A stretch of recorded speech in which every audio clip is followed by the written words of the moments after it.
The doctor was astonished to see the triplets that came out from this mother.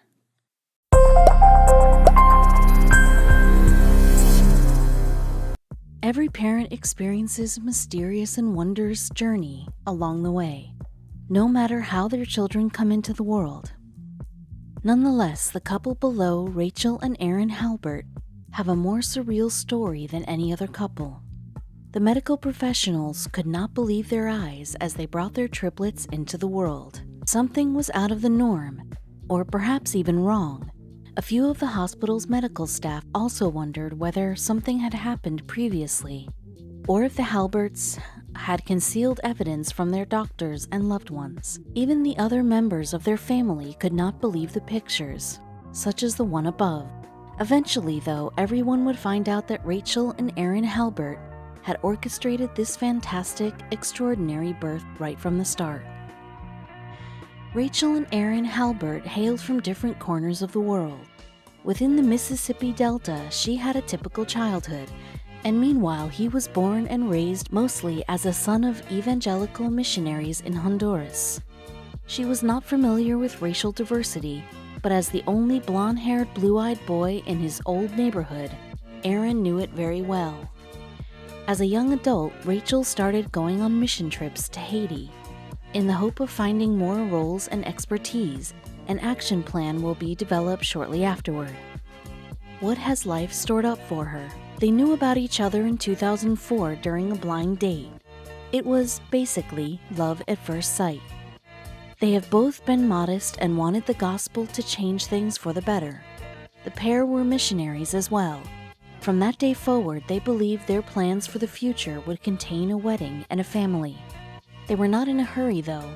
They, therefore, chose to keep dating from time to time, getting to know each other better. Furthermore, their work as missionaries allowed them to work together as well. Therefore, the two began to see each other, with no innate understanding of what it soon would lead to. During their missionary journeys, they got more comfortable and familiar. Slowly, over time, their relationship became secure and exclusive. They continued dating and developed a unique bond, since they both wanted to adopt children. When we were still dating, a common bond that drew us together was the fact that Rachel and I both wanted to adopt, Aaron revealed to the Washington Post. So even though technically the couple would have no trouble trying to conceive their very own baby, they felt that it was their Christian duty to adopt a child. Aaron said, "While we were fertile, we were both deeply convicted that one of the ways to be pro-life is to involve ourselves in adoption. Until the time that the two began talking about adoption, they seemed to have no serious concerns that they would stay together for the rest of their lives." Aaron got down on one knee shortly after and asked Rachel to be his wife. Rachel answered with a big yes. They just cannot wait to live together for the rest of their lives. Thus, the wedding planning started right away, and soon enough, it was time to walk down the aisle. All too many people spend their entire adulthood looking for their one and only, though not for Aaron and Rachel Halbert.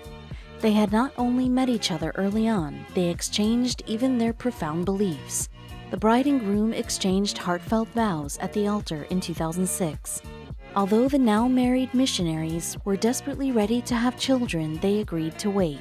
They also aspired to maintain their work as missionaries as much as they wanted to become parents, and start a family would make that significantly more difficult. The pair felt confident that there would be an opportunity soon enough for children to present themselves, yet a new mission arose in front of them before they knew it. They received an offer to come back to Honduras not long after they got married. The husband and wife decided to join the mission and, later that year, flew to Aaron's hometown. Rachel was nervous and excited and eager to go home as well. She couldn't wait to see where Aaron was born and raised. The missionaries served as English teachers at the school just outside Tegucigalpa. It may not have been your romantic getaway idea, but it was best suited to them. After they got there, however, they began to notice certain flaws in the area. They had voiced out their concerns about the needs of the community after being there for months. They came to realize that churches need to teach the Word of God. After that day, the Halberts knew they had a mission to meet and exceed. Sad to say, it was time for them to go back home.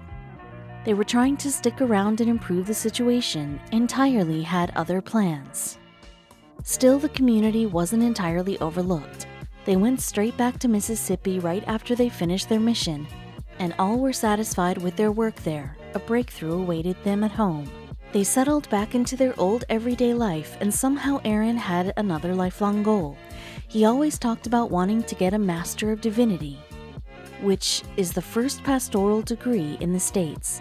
He, therefore, decided to enroll at the Reformed Theological Seminary in Jackson, Mississippi, and they've always thought about heading back to Honduras every time. A few years later, they started looking to have their own kid. Would they conceive or perhaps just adopt a child? They were striving to maintain serving their community in Mississippi. They had been missionaries, so they felt like their job never came to an end. Rachel helped teach at the local school while Aaron worked as an intern and youth director at the Second Presbyterian School in Yazoo City. At the moment, they started to consider adoption more. We see the protection of children not as charity nor as part of a political agenda, but as something near to the heart of God, Aaron proceeded to explain as he had spoken to the Washington Post. They also took a bit of time to consider going back to Honduras. Aaron did grow up there and they knew the needs of the community. They went back on a mission with the Presbyterian Church of America. They attempted to conceive naturally and also went to visit the Mississippi Adoption Agency. They were mentally prepared to start a family of their own and wanted a child that they wanted. They spent a day at the agency and they figured out a lot of things. Upon taking a trip to the adoption agency, they made the decision that just like that, They soon realized it was challenging to find suitable families for non-Caucasian young kids. The pair said that they were willing to adopt any child, but an entirely Caucasian child. They did think that if they got turned down, God intended for them to have their own kid. Aaron also said, "We did this with the deeply held conviction that if the Lord wanted us to have a fully Caucasian child, my wife would conceive naturally." So how does this pair get things done? The department was quick to find the Halberts babies. They have made the right call. In the final moment, they fell madly in love with two kids, an African-American boy and a girl of descent. They had not been able to choose and decided to adopt both. Ford and Catherine were adopted, letting it be known that race would have a substantial role in the family. Of course, as a racially diverse family, the couple also wondered what major problems would stand in their way. Amidst all that, they knew they could handle anything that would happen. They had another conversation shortly after adopting the twins. Aaron and Rachel were looking for more children. However, their new children kept them busy so that it could not be the best time. Despite everything, when they came across a friend who encouraged them to see if embryos were taken, they took it as a sign. The pair did their homework and read the subject. Before that moment, they never heard of it. They got the most out of it in the next few weeks. What they found out about it couldn't be believed. We live in a world where hundreds of thousands of embryos are only frozen in the United States, Aaron said. Most of the ones whose biological parent is not selected are donated to science, destroyed, or frozen. The adoption of embryos helps others to adopt and use embryos. The idea struck the couple. They had felt duty-bound to do something about it after doing their research. This will ensure that Rachel gets pregnant and carries the baby herself. Yet the key reason they did this was their convictions. Aaron said if Christians or others truly believe that life starts at conception, then it follows that we should respond by being willing to encourage embryo adoption and even to partake in it ourselves. As they made up their minds, they started the process as soon as they went to the National Embryo Donation Center. Rachel Halbert was eager to get the process started. At the same time, however, she was afraid and anxious. She had to go through several treatments to prepare for the adoption of the embryo. Everything had gone right. She was able to go into the in vitro fertilization process in September 2015. At that point, the only thing they had to do was wait and hope for the best. The adoption of embryos is under no circumstance easy. As with regular in vitro fertilization, there are plenty of obstacles to jump to make sure everything is in order. Be it as it may, they also need a fair amount of luck. The procedure requires months before surgery to go on hormone treatments. The woman has only a 10% chance that despite everything, the embryo will take. The cost is also high because it costs about $10,000 to $15,000. Most insurances do not cover the process, so you can see why they needed to be worried. We could say that they prepared themselves to return for their missionary work in Honduras. At the time, they expected to see the result of the implantation if it was successful or not. Rachel and Aaron, with Catherine and Ford, flew their way to Honduras because the group knew that they had no time to waste. It was 6 weeks after the group decided to visit a local hospital where the embryo was transferred. The group waited for the results and was hoping it was a success. The 4 of them even understood that there was a chance that it would fail. However, when they arrived at the venue, they spoke to a doctor in the hospital. The group tried to talk with the doctor in broken English. They tried to explain their condition. In their conversation with the doctor, the medical practitioner was puzzled.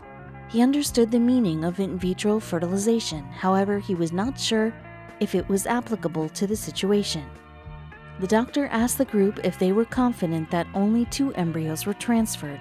They convincingly answered yes, and that they were sure there were only 2 embryos that were moved. The couple, Rachel and Aaron, were thrilled because of the result. However, the practitioner had another different news.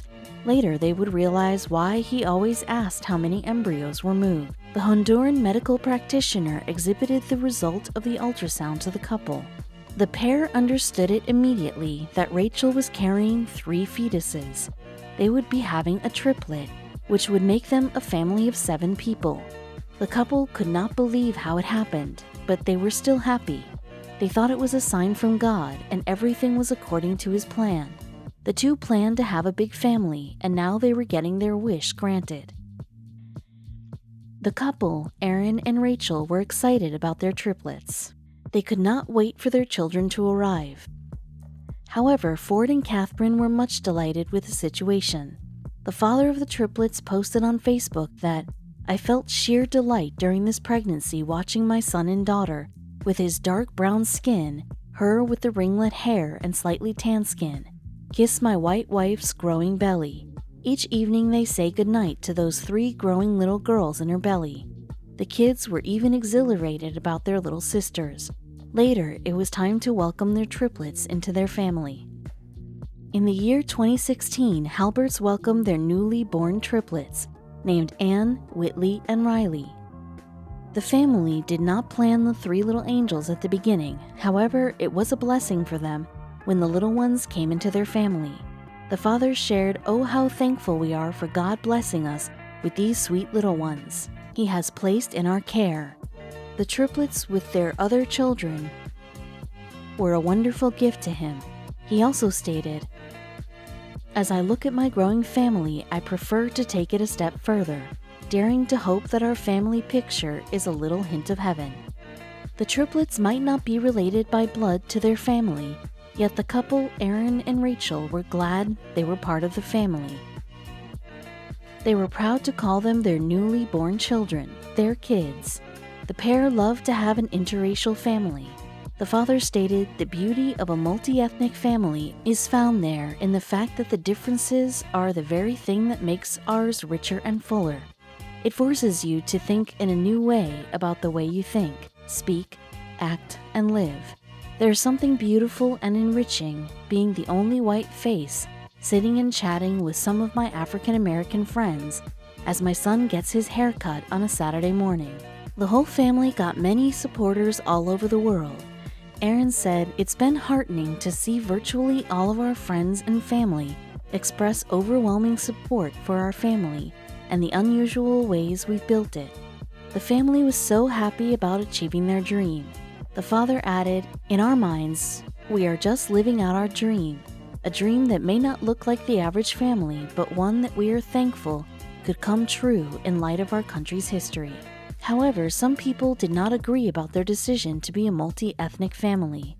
Aaron explained, "We knew, especially in the South, that a white couple with non-white children would draw a myriad of different reactions. There will always be the older white woman in Walmart who stared at us with sheer disgust, or the African-American mother who looked at us and just shook her head. The father also added in the interview on the Washington Post, "There was also the young black girl who wept when we told her this little boy with her skin color was our son, and the older white doctor who lovingly prayed over him and held him tenderly." The family knew that there would always be a chance they would get an awkward look from other people. The Halberts also understood that some people considered diversity. However, they did not need the blessing of those people.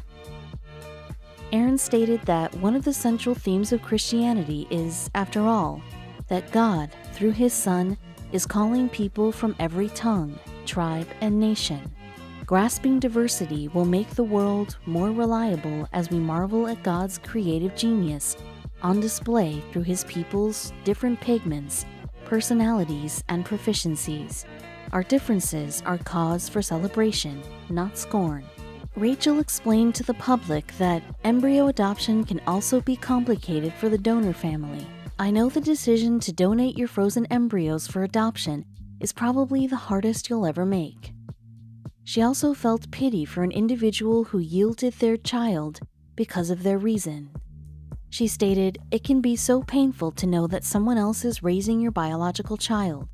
For some reason, whether medical or family size, or financial or age, you are unable to have any more transfers." Embryo adoption was not the kind of process anyone would take. However, it was a perfect idea for the couple, Aaron and Rachel, who were blessed with their triplets. The procedure made her understand the feeling of being a parent. The mother described the experience as beautiful and unique. She was also grateful for the brave and selfless biological parents who were willing to donate embryos. The family understood how important embryo adoption was, and it was similar to the standard adoption of a child.